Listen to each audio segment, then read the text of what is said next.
Culto, 1/4 de hora, 15 minutos de palavra, 15 minutos de oração, 15 minutos de louvor, 15 minutos de ações de graças, 1/4 da palavra.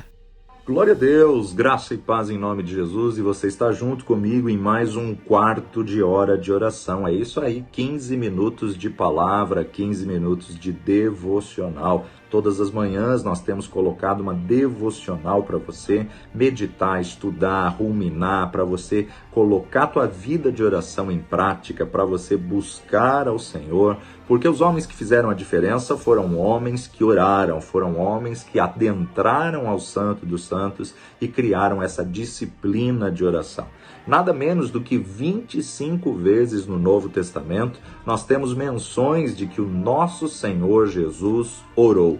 Ele entrou no mundo orando. Olha só, Lucas capítulo 23, verso 46, e clamando Jesus com grande voz, disse: Pai, nas tuas mãos entrego o meu espírito. E havendo dito isso, expirou. Jesus clamava, Jesus orava, Jesus vivia uma comunhão com Deus em oração. Ele entra no mundo em oração e ele sai deste mundo em oração. Daniel era um homem possuído pelo mesmo sentimento de Cristo. Ele obteve conhecimento do segredo que estava perturbando o rei Nabucodonosor e, consequentemente, todos os magos do palácio e o reino inteiro, enfim.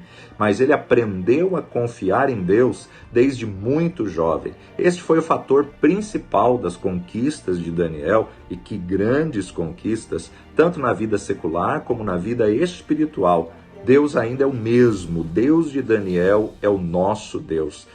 Damos muitas vezes a atenção aos homens da Bíblia, mas não nos lembramos que nós somos, na verdade, homens como Elias, e a palavra de Deus nos diz que Elias era sujeito às mesmas paixões do que nós, e orando insistentemente, pedindo a Deus por 3 anos e meio, não choveu na face da terra. Temos que parar um pouco e deixar um pouco da agitação, da correria e confiar mais na misericórdia de Deus. Existe um segredo para o quarto de guerra, existe um segredo para o lugar secreto, para a porta fechada. Interessante nós observarmos no Antigo Testamento o profeta Eliseu, que teve a porção dobrada do profeta Elias, uma mulher que na verdade era viúva de um dos servos de Eliseu. Ela chega e apresenta as suas razões, a sua necessidade, porque os credores queriam levar os seus 2 filhos.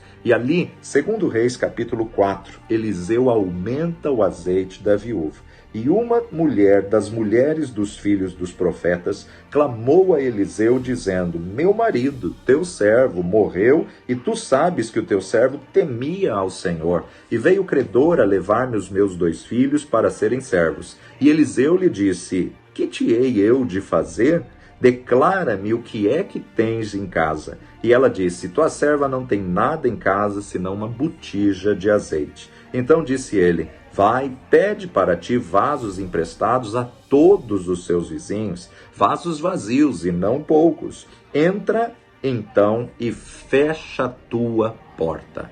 Entra e fecha a porta sobre ti e os teus filhos, e deita o azeite em todos aqueles vasos, e põe-os à parte o que estiver cheio. Partiu, pois, dele, e fechou a porta sobre si e sobre os seus filhos, e eles lhes traziam os vasos, e ela os enchia. E sucedeu que, cheios que foram os vasos, disse a seu filho: Traz-me ainda um vaso. Porém ele lhe disse: Não há mais vaso nenhum. Então o azeite parou. Então veio ela e o fez saber ao homem de Deus, e disse ele: Vai, vende o azeite, paga a tua dívida, e tu e os teus filhos vivei do resto.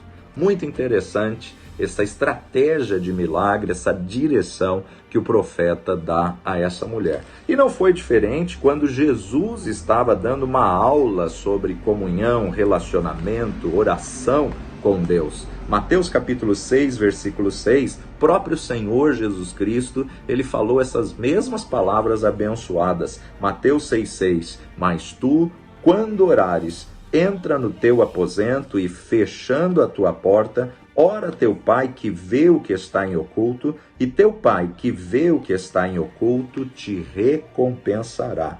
Tu, quando orares, entra no teu aposento, fechando a tua porta.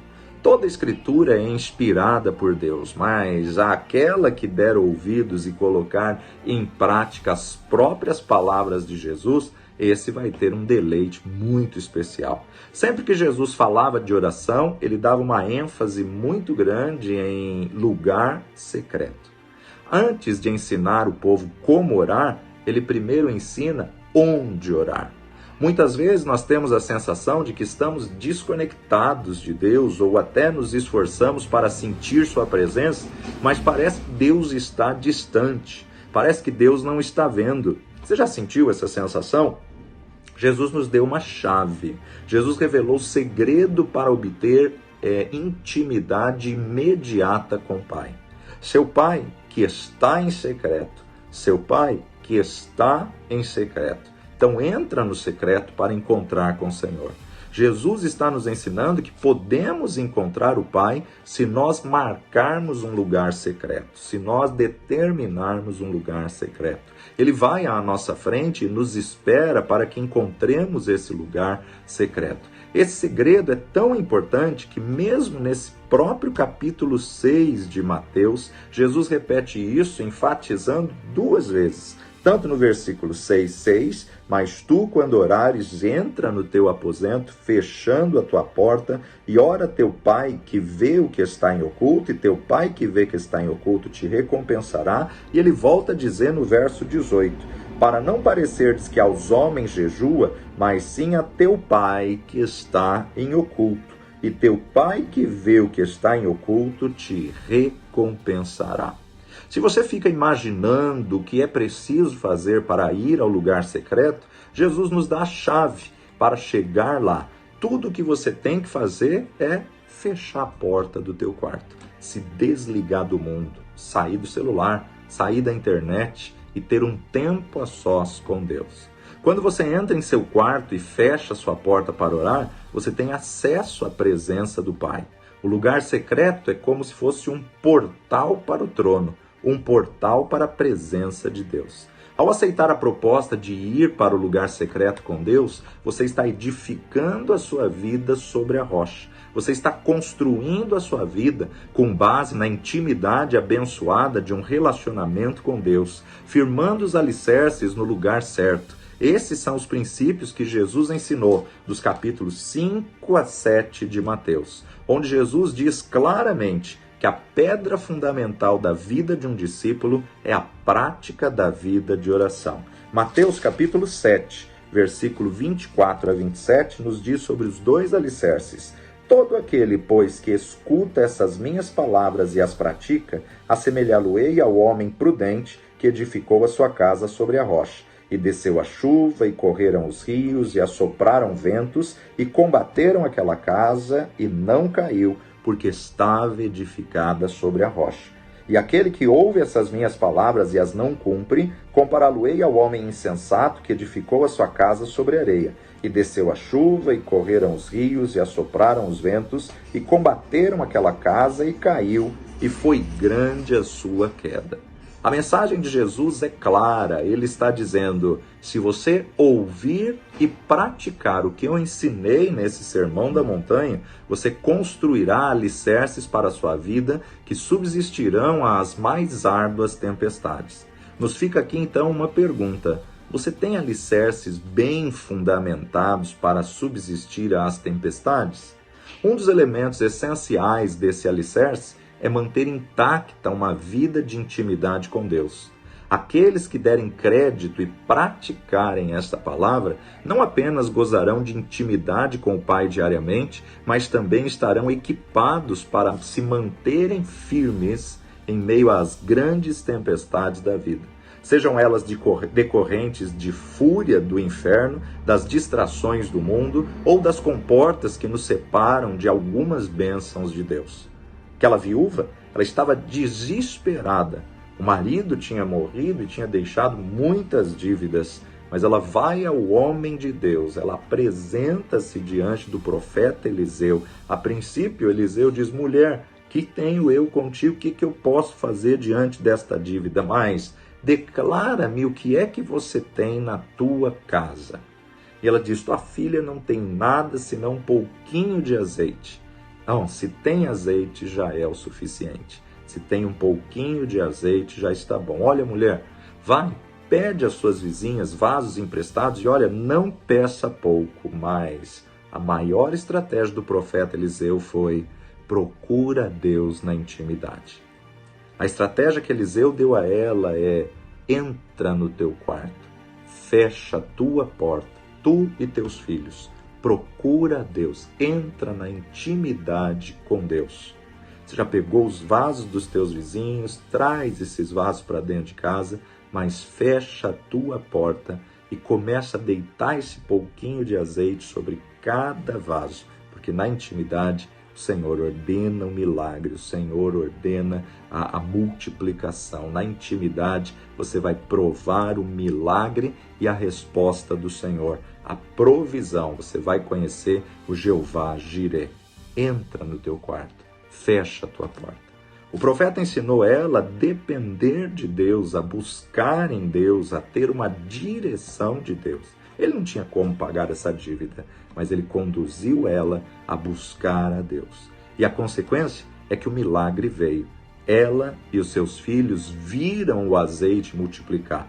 Ela, mais que depressa, vai ao homem de Deus e ao chegar diante do profeta, ela diz, Senhor, Senhor, Senhor, multiplicou, está tudo cheio. Olha, mulher, agora vai, vende o azeite, paga a tua dívida e vivei de todo o restante. Israel estava vivendo naquele período, um período de crise, de dificuldade, um período de seca, de escassez, e muitos ali estavam passando necessidade. Agora, aquela mulher foi canal de Deus para abençoar a todos os seus vizinhos. Eles não tiveram dificuldade em pegar um vaso vazio, já estava acabando o estoque de todas as coisas. Já estava acabando a provisão e eles também não sabiam mais o que fazer diante de uma crise, diante de um período de escassez. Mas o Deus que operou milagre na vida daquela mulher abençoou todos que estavam ao redor dela. O milagre dela não somente pagou a dívida dela, mas foi suprimento, foi provisão para todos os que estavam precisando de azeite, de unção. E a dificuldade dela fez com que todos os seus vizinhos pudessem viver o sobrenatural. Temos que praticar, temos que criar uma disciplina, temos que perseverar, temos que insistir, temos que manter-nos firmados, orando, buscando, pedindo, batendo, até encontrarmos o nosso lugar no lugar secreto, até encontrarmos Deus no nosso lugar secreto. Que Deus possa abençoar a tua vida e que você não esmoreça nessa disciplina de oração. Continue clamando, continue pedindo. Perdeu algum dia, um sábado, um domingo, um feriado, volta lá e ouve a devocional, ela fica aí à disposição 24 horas do dia. Já estamos aí em quase 30 devocionais, onde você pode ouvir 1, 2, 3, 4, 5 vezes, ou pode até ouvir 5, 6 devocionais ao dia. Então, o que o Senhor tem falado contigo, compartilha com outros, compartilha essas devocionais, copia lá o link do YouTube, o link aqui das redes sociais, do Facebook, e assim então você pode encontrar o teu lugar secreto. Melhor do que ouvir essa devocional é colocá-la em prática na sua vida. Então separa 15 minutinhos e entra no lugar secreto. Estabelece um quarto de guerra e esteja orando e clamando ao Senhor para que o Senhor possa operar milagres na tua vida. Pai de amor e Deus bendito, graças te damos pela tua palavra que nos ensina a toda verdade. Deus, que possamos conhecer-te na intimidade, que possamos ser levados, ó Pai, a esse lugar secreto, que venhamos ter essa experiência de oração, que venhamos ter essa comunhão, esse relacionamento, essa intimidade contigo. Vem e abençoa, Senhor, cada vida que está ouvindo essa devocional que vai ser enviada a outras pessoas, que o teu Espírito possa mover, que o teu Espírito possa tocar cada coração e cada pessoa seja desafiada, seja energizada pelo poder do Espírito Santo de Deus, para adentrar ao Santo dos Santos, para tocar na orla, para encontrar o Senhor no lugar secreto. Abençoa-nos, ó Pai, conduz-nos nesse momento de oração e que a cada dia venhamos, ó Pai, manter essa disciplina e poder ser levado diante de Ti como obreiros aprovados. No nome precioso de Jesus. Amém e amém. Faz agora 15 minutos de clamor e depois 15 minutos de louvor e adoração e 15 minutos de ações de graça e saiba que Deus está te esperando no lugar secreto. Culto, um quarto de hora.